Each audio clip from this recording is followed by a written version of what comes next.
এই তো সুইচ। এবার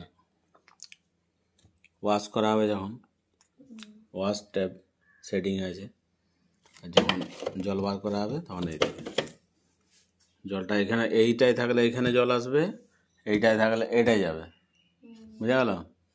এবার আমি 5 মিনিট সেট করব, যে মেশিনটা 5 মিনিট আমি কাপড় টাপড় সব দিয়ে দিলাম, বাস 5 মিনিট ঘুরবে,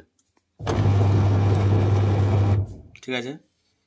10 মিনিট, 15 মিনিট। আচ্ছা, এবার এটা আছে জেন্টেল মোড, এটা নর্মাল, তো 15 মিনিট আধ ঘন্টার মধ্যে হয়ে যায়। এটা গেল হেভি।